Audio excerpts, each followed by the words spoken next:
Chapter 8. The Gods as Apparitions of the Race Life.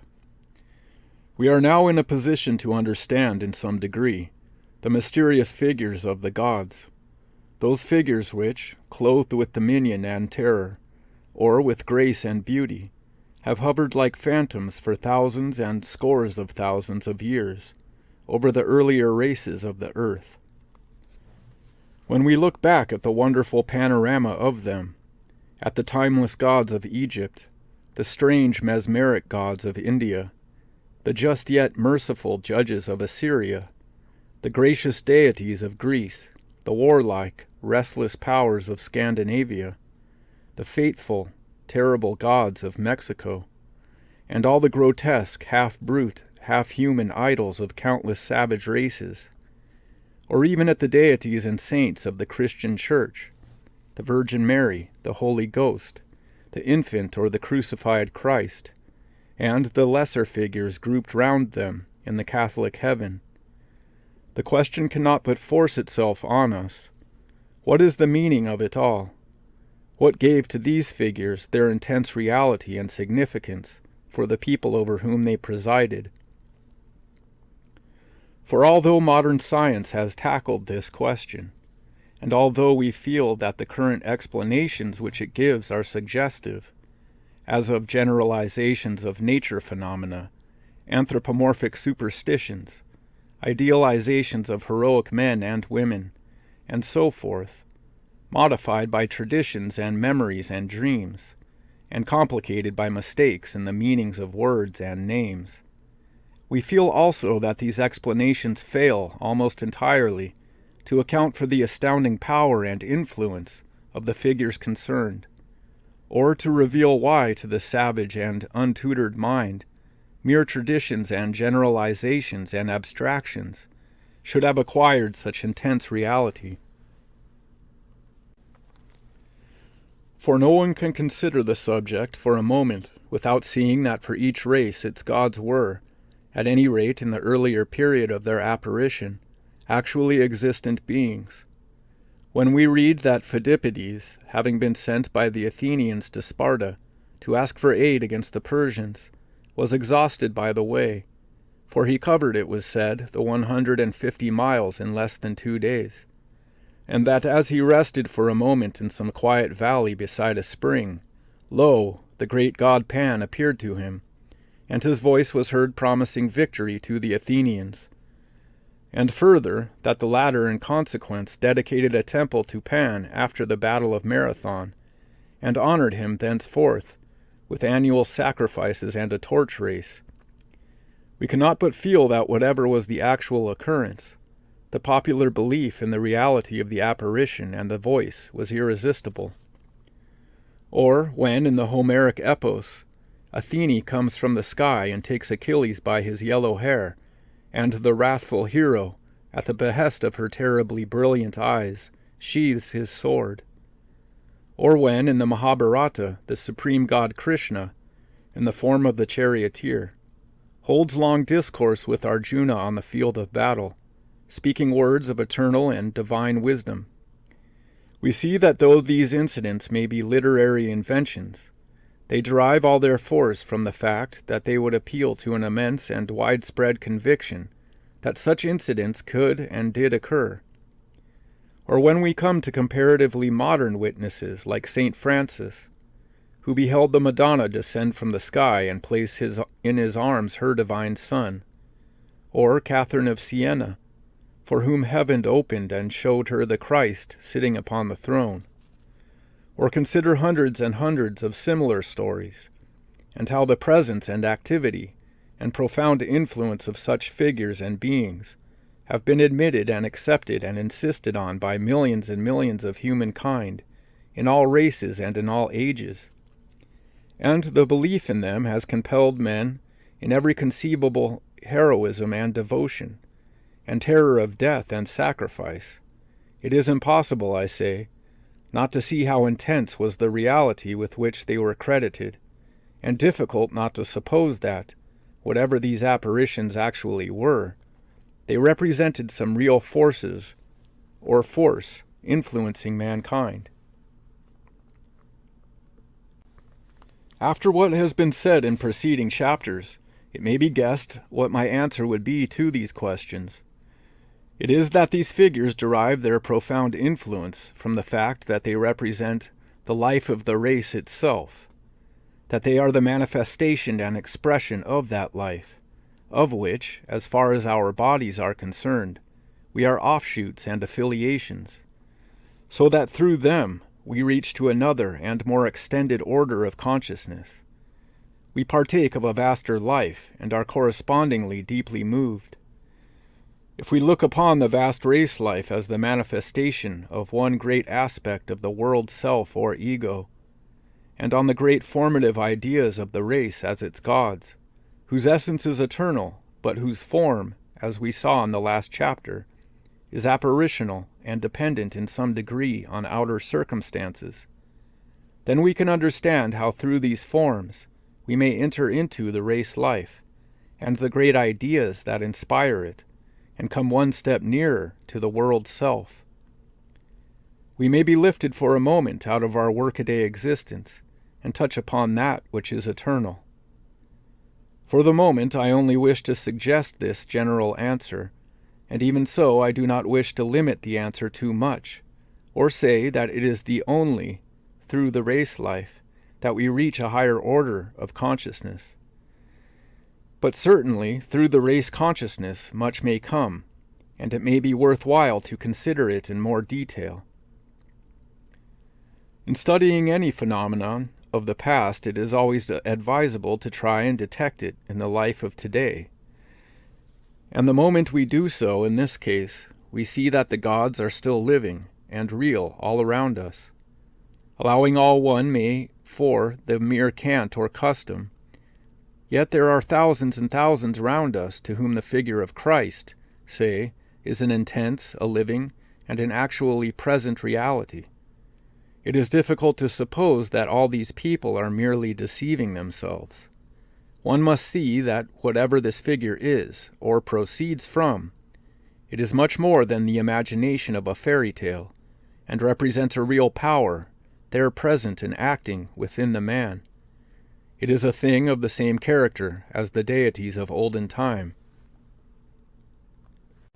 Or again, who is there so unfortunate as not to have had the experience in ordinary daily life of seeing some features, perhaps those of a well-known person, suddenly transformed into the lineaments of a god, with the strangest possible sense of a transcendent presence, only to be described by some such word?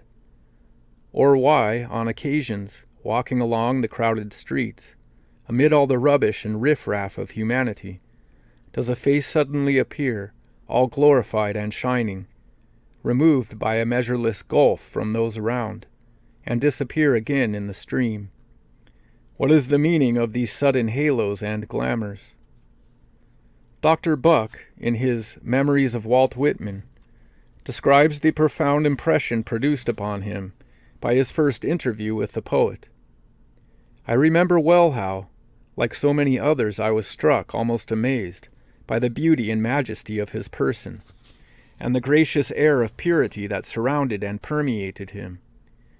We did not talk much, nor do I remember anything that was said, but it would be impossible for me to fully convey by words or in any way to describe the influence upon me of that short and simple interview. A sort of spiritual intoxication set in, which did not reach its culmination for several weeks, and which, after continuing for some months, very gradually in the course of next few years, faded out. While this state of exaltation remained at its height, and mental image of the man Walt Whitman underwent within me a sort of glorification, or else a veil was withdrawn, and I saw him as he was and is, insomuch that it became impossible for me, I am describing the event just as it occurred, and as accurately as possible, to believe that Whitman was a mere man. It seemed to me at that time, certainly, that he was either actually a god, or in some sense, clearly and entirely, preter-human. Be all this as it may, it is certain that the hour spent that day with the poet was the turning point of my life. These words of Dr. Buck are specially interesting as coming from no sentimental youth, but from a man of scientific and practical attainment, who at the time of the recorded experience was fully 40 years old and superintendent of a large insane asylum. And they show clearly enough his conviction, that he beheld in Whitman the presence of a being divine and beyond the range of mortality. Or again we ask, why do the mountain peaks and the thunderclouds sometimes take on a mystic light and stir us with the sense of something unearthly?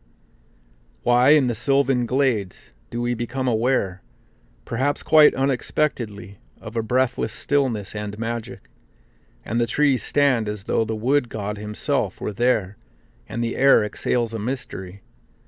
What is this light which never was on sea or land? We see that these things are realities in the sense that they so deeply influence us. We surmise that they are something more than phantoms or fictions of our own individual brains. I have already touched upon the effect of Plato to explain these mysteries. Plato believed in a world of absolute forms and essences, remaining beyond the reach of time. There, in company with the gods, dwelt, and forever dwell, justice and temperance and beauty and many other ideas. The soul of every man in some earlier state of being, carried round in the retinue of that special God to whom he may belong, has beheld in that heavenly world these divine essences. But fallen now to earth, it has well nigh forgotten them. Only now and then, when the man sees some fair face or figure, witnesses some heroic deed or well-balanced action, or even perceives some well-formed object, is he reminded of that which is eternal. For Plato, the explanation of the divine was easy enough. It was a recollection, faint or powerful, of things once known and seen. When you set eyes, might Plato say, upon that face in the crowd, it was not so much the face itself that was divine, though it was certainly privileged so far to resemble divinity, but that it instantly recalled to your memory the form of some god seen long ago, or far down in the mirror of the mind, to which God indeed your adoration and worship were due, and not to the mortal, or, if to the mortal, only so far as in him or her the image of the god were faintly visible. Of these celestial forms, and these are Plato's actual words in the Phaedrus, quote, few only retain an adequate remembrance, and they, when they behold any image of that other world, are rapt in amazement. But they are ignorant of what this rapture means, because they do not clearly perceive. For there is no light in the earthly copies of justice or temperance, or any of the higher qualities which are precious to souls. They are seen through a glass dimly, and there are few who, going to the images, behold in them the realities, and they only with difficulty. Thus for Plato the explanation of the light which never was on sea or land was easy enough. It was a memory of that celestial light, in which the divine ideas and heavenly beings themselves were once seen by the soul, and indeed are, according to him, ever seen, when so it may succeed in penetrating into that region where they dwell eternal. We have seen in the last chapter how it may be possible to look upon this theory of Plato's in the light of modern science and philosophy. The ideas, we saw, on their inner and essential side, are states of being, states of feeling. It is on their outer side that they take form and structure, so that ultimately the mundane forms in which they express themselves may not only be very various, several or many forms being capable of expressing one idea, but the mundane forms are also necessarily imperfect expressions, and largely determined by external accident and circumstance.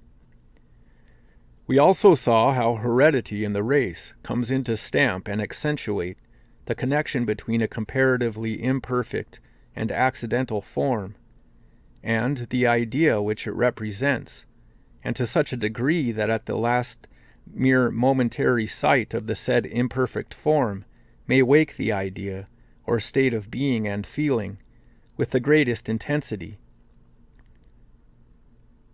Thus a real revelation takes place, that is, a remembrance or revivifying of divine things in the mind through a mere external phenomena.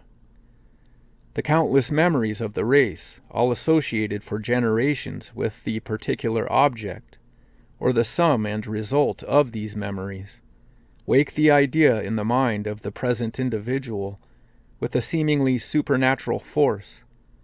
Let us go into this subject yet more closely. We all know that the young of animals act in a way which suggests that their physical selves, their memory and experience, are in some way continuous with those of their ancestors. Young partridges, or the chicks of the barn-door fowl, only a day old, at sight of any large bird in the air, will instantly and instinctively crouch and flatten themselves on the ground. Their alarm, increased by the warning call of the mother, causes them to seek refuge under her wings. What definite form the sense of danger takes in the young chick's mind, it is of course hard to say, but there it seems to be, the memory of 1,000 and 100,000 occasions in the history of the chick's ancestors, when the dreaded claws and beak came from the sky and snatched or nearly snatched the cowering prey. So clear and oft repeated has the association become, that now the vision of a bird above governs, so to speak, a whole plexus of nerves, not only in the chick, but even in the adult partridge or fowl, and sets in movement, almost automatically, a whole apparatus of muscles of defense or flight. The certainty and instantaneousness with which this happens is something astonishing. Personally, I am never tired of watching my barn-door fowls on the occasions when the sweep comes to clean the chimney. On the moment when the brush emerges from the top of the chimney, whatever the fowls are doing, whether they are feeding or basking or foraging in far grounds, in that instant, with shrieks and screams, they rush in every direction seeking for cover, convinced that an awful enemy has appeared on the roof. A cap thrown high in the air has the same effect. It is not that a cap in form or movement is so very like a bird. In fact, some of my fowls must know well enough in their hearts exactly what my cap really is, but that it wakes the latent remembrance of the bird of prey. The fowls do not really see the cap or the chimney sweep's brush, but they see what may be called the vision of the ideal hawk, which is far stronger and more deeply embedded in their very physiology than any momentary image can be, and has a far more powerful influence on them. All this is quite like the Platonic reminiscence. We do not really see the rather commonplace features which pass in the street, but some celestial vision, in the race consciousness, of which they remind us. And it is this latter which agitates and transports us. At the back of our eyes, so to speak, and in the profound depths of the race life, of which each individual is but a momentary point, is stored the remote past of the world, and through our eyes look the eyes of dead ancestors. Thus we see not merely the bare object, but rather it is surrounded by a strange halo and glamour, which is the presence of all this past. Let us take an important and definite instance from human life. In the last chapter we spoke of courage. In the history of nations, war is of supreme importance, and we can see how the idea of the hero, or courageous warrior, has helped to build up every race. Working in the race through the centuries, and under certain external conditions, it has produced a certain type of warriors. Of these warriors, some naturally would be more representative and efficient than others, and these would be the mighty men of valor, to whom every one would look up. Among early and warlike races, probably far the greater part of the activity of the male portion of the race, and of the love-longing of the female portion, has thus clustered around the figure of the mighty warrior, the man who towers head and shoulders above his fellows, who is a terror to his enemies and a fortress of strength to his friends, necessarily occupies a commanding position in the minds of those around him, be they friends or foes, especially in the minds of the youth. His image is the object of their admiration and emulation. It is associated with the most thrilling exploits. It is the symbol of all they would desire to be, in themselves or their children. Every young man has had 2 or 3 such figures stamped on his brain, between which figures there will doubtless be some degree of similarity, and some degree of blending into a joint ideal. But, and this is the important point, the same process has been taking place through the generations, and going back through long succession of any one line of ancestry, we seem to see that countless images have been imprinted, each with great intensity in its time, and superimposed on one another, the result being the formation of a great composite form or symbol, which, slowly altering, will be inherited by each descendant, and will lie there, perhaps for a long time, slumbering and unbeknown to the individual, at the center of all the emotions and activities concerned in warfare and patriotism, and associated with some nerve plexus, which governs these activities and affections in the human body. This composite, then, like a composite photograph of many faces upon the same plate, will not show individual details and variations, except by implication, but rather the large outlines of the group which it represents, in this case the warrior hero. In the hundreds and thousands of images which go to form it, defects, proportions, inharmonious details will cancel each other out, and there will emerge a form, harmonious, grand, and not far from perfect, the warrior god, in fact, of the race.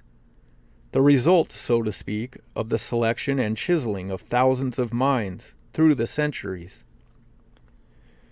But if in one sense this god form is the result of the chiseling of thousands of minds, in another it is the form which the heroic idea, working through the centuries, has fashioned for itself, and has inspired the multitudinous minds to adore.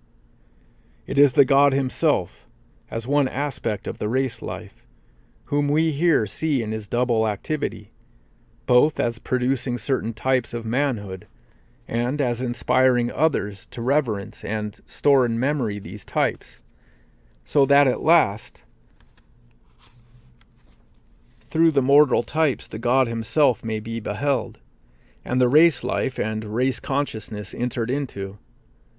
There, in its appropriate center or nerve structure of the human body, the heroic idea dwells, inspiring the blended memory of countless heroic actions, feats of bravery, struggles, defeats, triumphs, and so forth, and governing in the individual man the vast congregation of powers and activities with which it is concerned. No wonder that when the sight of a living warrior wakes this slumbering center within the youth, devotion and emulation, excitement and the ardor of heroic deeds, for him can know no bounds. Let us take another instance. There is no class of mental impressions much more powerful and persistent through all time than those connected with the relation of the sexes. For ages, thousands of centuries, the male has sought the female has sought the male. Here we are at the very center and focus of race life. Love, in this sense, means union of differentiated and opposing elements, by which the balance of race life is restored, and the self or being who is at the root of this life comes one step farther to manifestation. This titanic being, who through the ages and always working subject to some external conditions, has thrown out multitudinous types, always more or less imperfect of itself, dwells also hidden within each individual. Not only metaphysically speaking does it dwell in each individual, but through the long process of heredity, its form or forms, the race ideals or race gods, lie slumbering there, and in closest touch with all the nerve structures and potencies which have to do with the generation of the race. Then come together two individuals, whose opposite polarities and differentiations will together build an adequate expression, and instantly in each other they wake this titanic life, and the god figures belonging to it. The youth sees the girl. It may be a chance face, a chance outline, amid the most banal surroundings, but it gives the cue. There is a memory, a confused reminiscence. The mortal figure without penetrates to the immortal figure within, and there rises into consciousness a shining form, glorious, not belonging to this world, but vibrating with the age-long life of humanity and the memory of 1,000 love dramas. The waking of this vision intoxicates the man. It glows and burns within him. A goddess, it may be Venus herself, stands in the sacred place of his temple. A sense of awestruck splendor fills him, and the world is changed. He whose initiation is recent, says Plato, and who has been spectator of many glories in the other world, is amazed when he sees anyone having a godlike face or form, which is the expression of divine beauty. And at first a shudder runs through him, and again the old awe steals over him. Then looking upon the face of his beloved, as of a god he reverences him, and if he were not afraid of being thought a downright madman, he would sacrifice to his beloved as to the image of a god.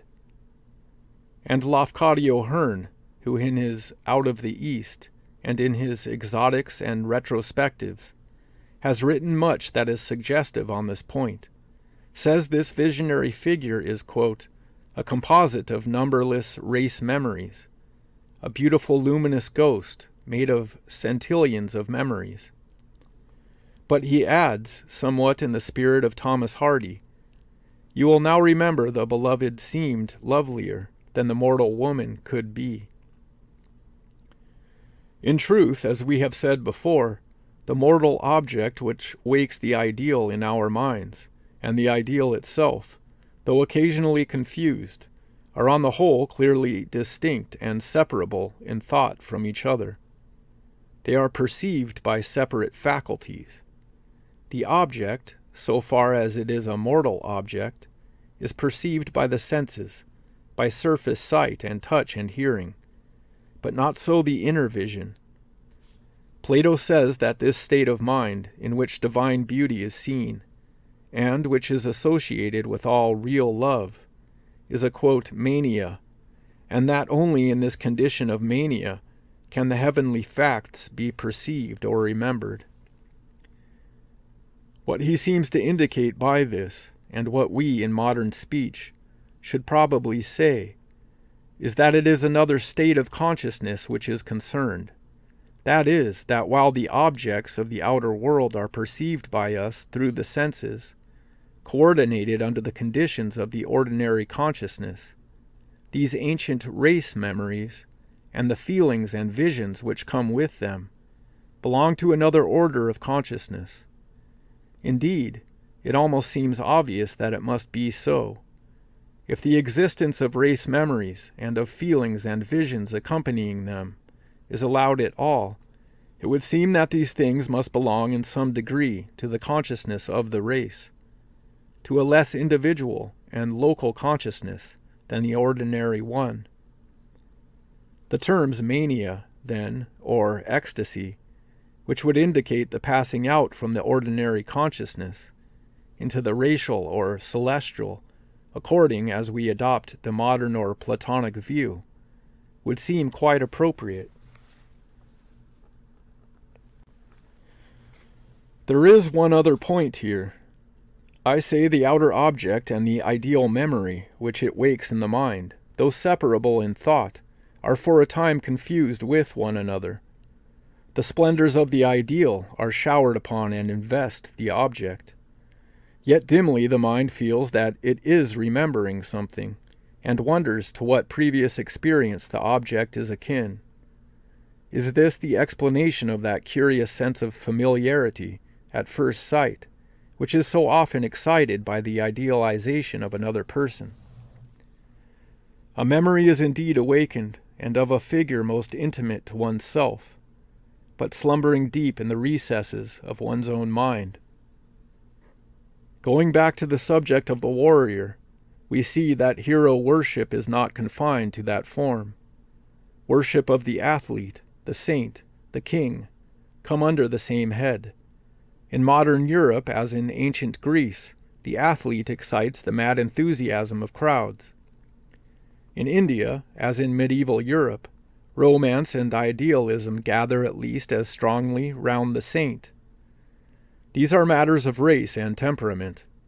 Everywhere, with the exception of a few peoples who have advanced beyond this stage, the king is granted divine honors.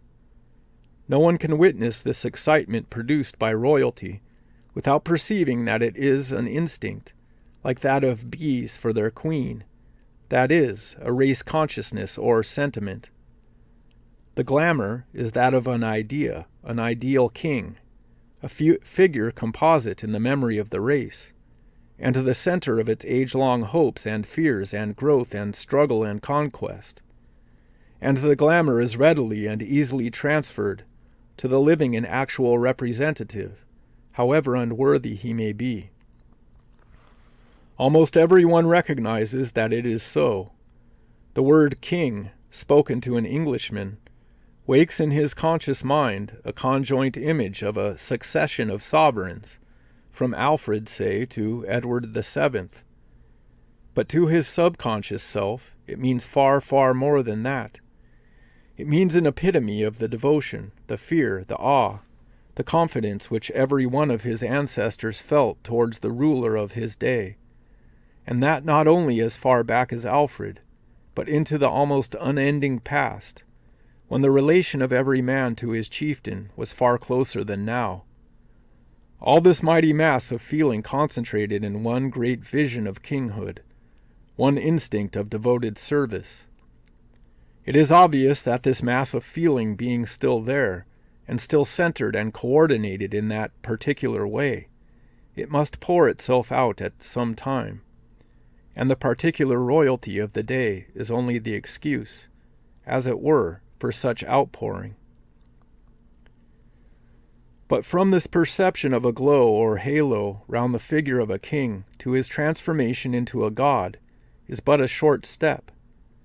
The actual mortal sovereign is identified with the immortal, ever-abiding race memory and the idealized figure of kinghood which dwells there. Everywhere we see this taking place. The Egyptian pharaohs were exalted into gods. To the Roman Caesars, temples were built and divine honors paid. The Aztec and Peruvian emperors the same. Even today, for the Russian peasant or the tribesman of Morocco, the glamour of absolute deity surrounds the Tsar or the Sultan.